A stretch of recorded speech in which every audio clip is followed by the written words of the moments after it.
What's up guys, Bryson Michael RC here, and this is week 4 of the 3D printed cosplay props. And today I'm really excited because this one turned out great.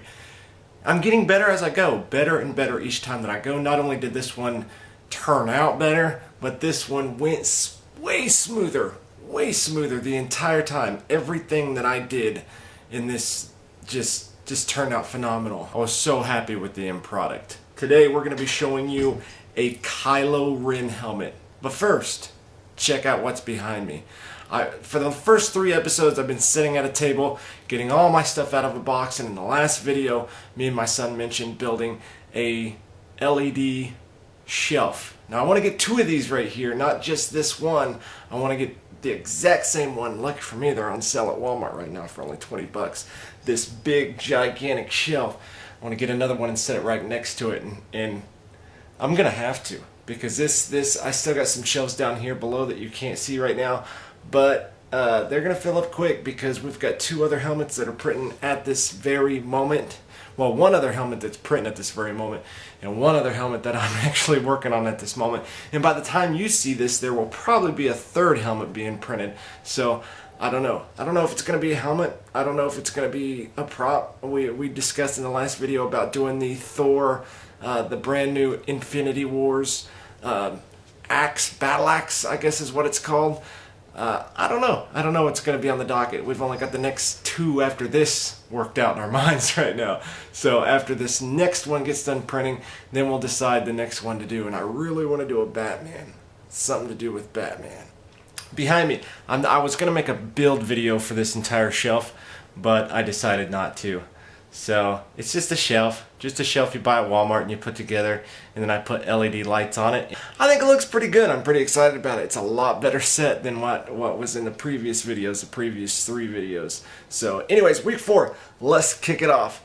Right here we have the newest edition, the Kylo Ren prop helmet. I absolutely love this thing so much. The detail in it, man, I am so excited about this. Let me tell you about this. It's full visor. Not only is it a full visor, but you can take the visor out. I don't know if you guys can see in there. I'm not gonna take it out, but the visor is put in with, let's see if you can hear it.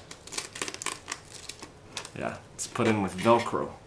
So you can take the visor out if the visor ever gets messed up, needs to be changed or something like that. And I've got a template drawn out just in case the visor ever gets messed up. And I can make another visor real quick and put some Velcro on it and slap it right back in. So fully tinted plastic visor that you guys can see in the process part of the video. It's got padding all inside of it, removable padding, just like we did in the Star-Lord helmet. And the padding's set in a way that it doesn't really wiggle too much. So I can look around. This thing is awesome. Look how old you've become. I was going to get a voice activator. I don't know if you guys can really hear me all that well, but I was going to get a voice activator before this video so I could do some Kylo Ren stuff. But, that's going to take a little bit longer to come in, so I'll show you guys that when it comes in though, because this is what I'm going to be going to the Smallville Comic-Con in. So hopefully I can get the full costume done by then. Let me show you guys some of this detail. This is cool. And you'll see the type of stuff that I use for, I wish I would have got more of a chrome. That's the only thing that I'm kind of disappointed in, is the silver. Wish I would have got more of a chrome out of it, but I'm pretty happy with that. You can see the scars in the front. I actually did that with a Dremel tool. Whenever I painted on and did all that stuff, I ended up smoothing it all out, and I ended up taking a Dremel and doing a lot of these scars here. I wanted to make sure that I didn't get too heavy. Most of them are actual movie prop scars. Some of them aren't though. So these dents were a little tougher to do, but I think I did a pretty good job doing it. Got it all the way down to the filament. And then my favorite part of this entire helmet is you can see that texture when the light shines off of it. and his helmet has that texture to it. I thought I was going to have to use like a plasti dip or something like that in order to get that texture, but I actually found a paint called Hammered that I used on this, and it was a different color of black, so I ended up having to go back over the top of it with the right color of black. But I used the paint itself just for the texture, and the texture was kind of off, kind of on, and I didn't know if I really, you know, what I needed to do to it. But when I sprayed the other paint on it, apparently the Hammered on hadn't dried all the way, and it created a completely different texture from the Hammered texture whenever I sprayed it on. And it just so happened that the texture was perfect when it got done. So I lucked out on that one, got really lucky on it. So I don't know, I can't show off this enough. I'm just completely stoked about it and happy about it.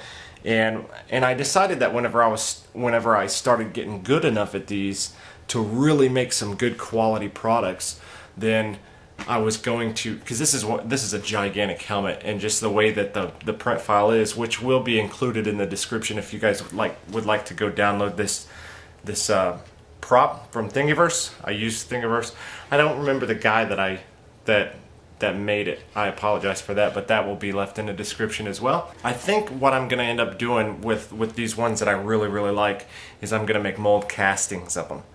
So some of the design on the sides are just a little bit different than the actual prop helmet, and I ended up painting them a lot different than in the prop helmet. Well, just a little bit different actually. I got it as close as I possibly could with how the design actually was in the print itself.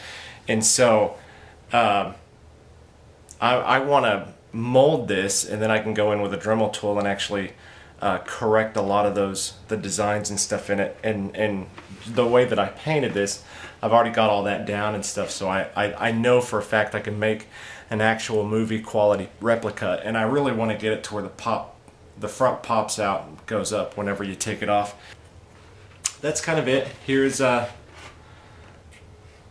all-around look at the helmet. I had to Dremel that line in because it actually, the helmet comes together more down here where I sliced it in Mesh Mixer, and the actual helmet itself is up here, so I Dremel the line all the way across to be a little bit more accurate. The one thing that I don't like about this helmet is it's not accurate right here, because this part goes in and this part kind of goes up, and there's kind of this triangular extension, not indentation, but an extension right at this part. This one's a lot smoother, but I don't mind that at all. I really don't. It's going to be so much easier for wearing like a hood or something like that. And I'm not sure if I'm going to go with first appearance Kylo Ren with the sash hood thing, or if I'm going to go second appearance Kylo Ren with the Darth Vader style cape. And I'm freaking stoked about this helmet. This thing turned out so amazing. I didn't know how I was going to do the visor, and then it just clicked into my head. We're going to be making my son another helmet, which is the Red Hood helmet is what he wanted me to make him. If you guys would like to leave some comments in the comment field and let us know what you guys would like us to make, he's been helping me out. The Red Hood one he's going to be primarily making himself. Most of these have been made by me with a little bit of help from him, but I told him with the Red Hood helmet I want him to actually take the reins and try to do some of it himself. He wants to build his YouTube up, so if anybody wants to go to Braden Games 959 and give him a like, or subscribe to his YouTube. Once I teach him how to do the Red Hood, and he'll probably make some videos on the Red Hood. Once he starts really diving into that, then he'll probably get into this whole cosplay thing along with me, and who knows, we may compete with each other on some things. Give this a like, give this a thumbs up, hit that notification button if you guys want to see these cosplay things weekly and want to see this shelf build up. I'm going to add another shelf right next to it. I have plenty of space right here to add another shelf right next to it. If you guys want to see this filled up, keep on coming, hit that notification button, come back and watch all these videos, watch every video that you can. Help me out. You can also go to Patreon at Bryson Michael RC on Patreon and give some money on that. That would definitely help out, help me buy some filament, because filament gets a bit costly. This one right here, if you guys would like to know, This was actually printed with a filament from Walmart. I didn't even know that they sold filament. It was given to me by a Walmart employee and a childhood friend. She came up to me and she said, I got some filament that won't work for my 3D printer. If you want to see if it'll work for your 3D printer, you can have it. It's called Bison something or other. I'll put the name right here so you guys can see it. It was a beautiful filament. I actually really enjoyed working with it. It was pretty freaking cheap. So if you guys want to go, you know, this is kind of a Walmart ad. Walmart shelf, it was on sale for 20 bucks. Walmart LEDs, they were like $5 for a gigantic strip of it. And Walmart filament. So none of this stuff is like from Amazon or even the paint. All the paint is from Walmart. So everything from here is from the Walton Brothers. Hit that subscribe button. We'll see you guys later. Y'all have a good one. Check out the process.